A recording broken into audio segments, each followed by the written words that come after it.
that you had. How long have you wanted to do this project? January 1st, it was not on our radar. And I genuinely mean that. It started off as I had my FFL, and I was what they call a home-based FFL dealer, so meaning I didn't sell a bunch. Laymen and people like me, what So does basically, FFL mean? Federal firearms license, meaning Okay. I can sell a firearm legally to someone else with a background check and all of that kind of, the legal requirements. I have to adhere to all those. But I've had that for a couple of years, but probably only handled 10 or 15 transactions, every 6 months or so. So we owned this building, and then when pandemic hit, some of the plans that we had with regards to the door obviously got put on hold, and so this was already set up as an eyeglass building. So actually my wife approached me and said, well, what do you think about?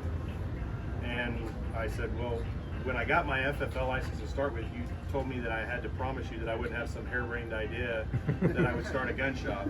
And so we kind of went around and did a little bit of research on our own and looked at stuff and said, let's give it a go. And it's turned into what it is now, which we're just completely overwhelmed and blown away with what it's grown into in such a short period of time. So been able to, through the help of lots of people, our staff here that have come on and just really embraced us. We have a gunsmith, engraver. We have, I think we're close to 325 firearms in stock, huge selection of ammo, and if you go and look at other gun shops like ours in the area, and in the last couple of weeks, I've actually, with my daughter's wedding and also with my wife's job, I've been in, I think, 8 different states, and I've stopped at gun shops all over, and we have a pretty good selection compared to most all of them that we stopped at. So it's just been a huge blessing to us that's gone the way it has. Tell us what, I mean, obviously there's variations of gun shops.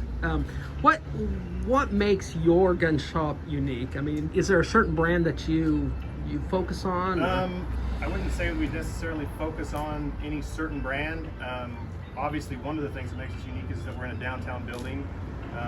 We've got the original old hardwood floors; they're exposed. We've really taken the approach of not being focused on one particular type or genre of firearm, class of firearms. So we kind of carry everything. We carry hunting rifles, we carry pistols, we carry AR style firearms, we have ammunition, and our name's Powder and String because we intend to bring archery into the shop as well. Hopefully before the end of the year, but just depends on how everything goes with regards to the rest of the irons in the fire that have happened up to this point with this.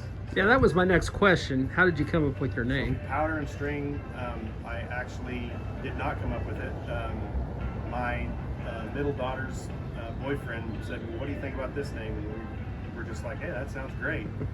So happened, over a quick conversation, and it stuck, and the rest is history. I've always been an archery guy. I've had bows my whole life as well as guns.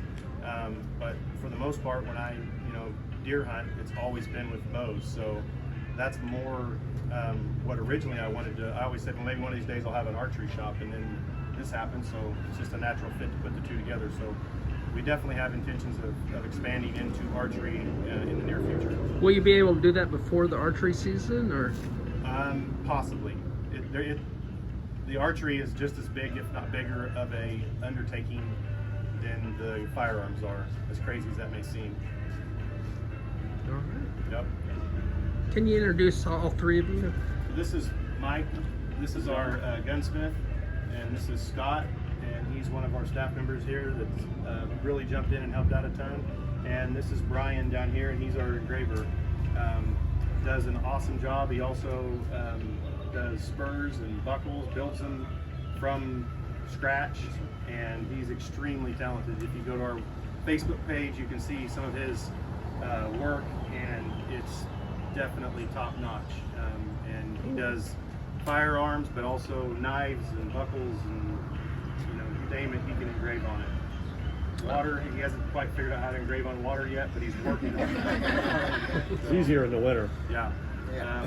Mike is our gunsmith, and at Trinidad Community College, so he's got his degree in it, and we are in the process of setting a mill. We're going to be acquiring a lathe, and we also will be doing hot bluing. So full service gunsmith.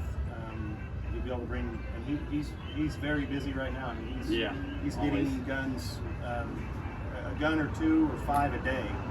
Really? Which that's another thing that's completely blown me away is the amount of people bringing in firearms to have Mike take a look at them. So firearms restorations, that's what everybody wants. Cool. And restoration's kind of a big thing right now, or? Restorations have always been a big thing.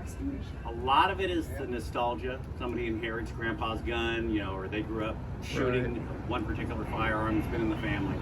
It gets worn out, you know, they get knocks and dings in them as you're taking them hunting, especially when you're younger and you're learning.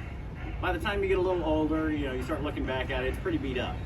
And so a lot of the joy of the firearms is bringing it into someone like me, and I will take it apart, clean it, oil it, repair all the dents, polish out all the scratches, make it look like new again. All right. And he does a great job. I've seen some of the stuff that's come in and some of the stuff that's left, and it's pretty incredible what he's been able to do with it. So All right. definitely a great addition to the shop. All right. Thanks, guys. Thank you.